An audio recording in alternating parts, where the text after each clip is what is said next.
Imagine a world sealed away for over 3,000 years, a silent chamber holding the secrets of a civilization that believed death was just the beginning. This is the story of Tutankhamun's tomb, a tale of patience, luck, and the moment the modern world met the ancient past.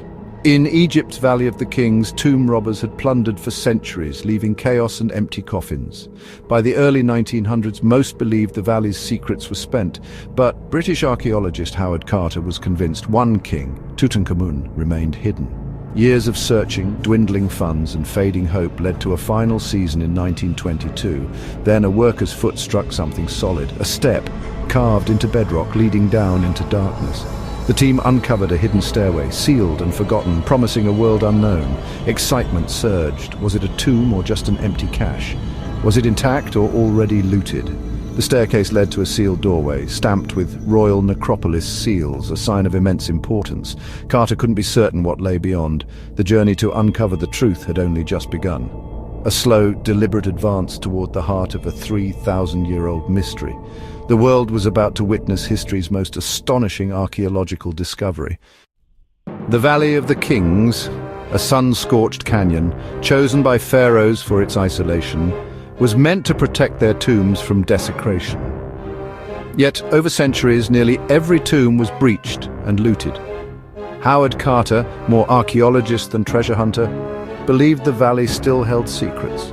Tutankhamun, a little-known boy king, had ruled briefly and was nearly erased from history.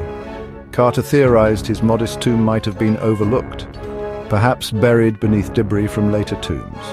The search began in 1917, funded by Lord Carnarvon. For 5 fruitless seasons, Carter's team cleared the valley, enduring heat and disappointment. By 1922, Carnarvon's patience was gone. This was Carter's last chance. Carter gambled on one final area near Ramesses VI's tomb. Then a young water boy stumbled upon a stone step. The crew, reinvigorated, revealed a sealed doorway bearing Tutankhamun's name. But the seals showed signs of ancient tampering. Had robbers beaten them to it? The suspense was unbearable. Carter had found the tomb, but was anything left inside? The answer would change history. On November 26, 1922, Carter, Carnarvon, and Lady Evelyn stood before a second sealed doorway. Carter made a small breach, releasing hot ancient air. He peered in by candlelight, stunned by what he saw. "Yes, wonderful things," he whispered. The chamber was not empty, but overflowing with golden furniture, animal statues, chariots and chests. Royal possessions, untouched for 33 centuries. The antechamber was packed with gilded couches, ornate vases and game boards, a vanished civilization's treasures in organized chaos. The sheer quantity and preservation were unprecedented. At the far end, 2 life-size statues of the king stood guard over another sealed doorway. Beyond it lay the burial chamber and the mummy of Tutankhamun. The initial discovery was breathtaking, but the promise of what was still hidden was even greater. The world waited as Carter prepared to enter the most sacred part of the tomb. The boy king's secret was about to be revealed. Tutankhamun's treasures astonished the world not just for their value, but for their artistry and insight into royal life. Over 5,000 objects were catalogued, a process that took a decade. Everyday items, chests, chairs, even a child's throne were made extraordinary by their craftsmanship. The burial chamber, the tomb's heart, was filled with 4 massive gilded shrines, each covered in protective texts. Inside, 3 nested coffins awaited the innermost, made of solid gold. When Carter lifted the lid, he found the king's mummy adorned with jewels and amulets.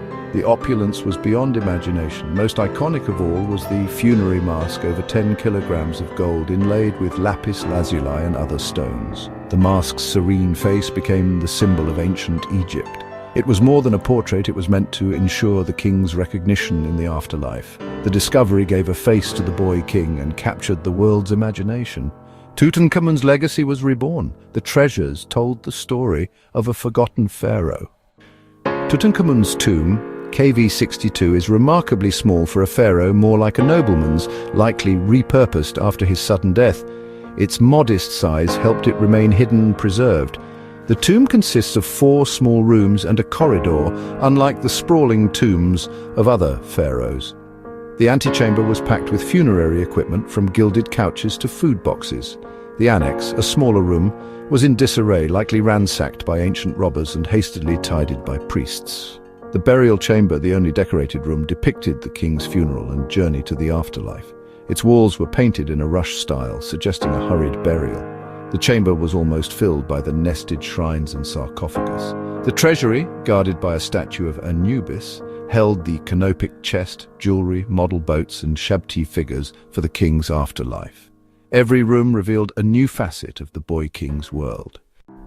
Who was Tutankhamun? Born around 1341 BC, he lived during a time of upheaval. His father, Akhenaten, had upended Egypt's religion. Tutankhamun, ascending the throne as a child, restored the old gods. His reign was brief, his health frail. Modern science reveals he had a clubfoot, bone disease and malaria. Over 100 walking sticks were found in his tomb.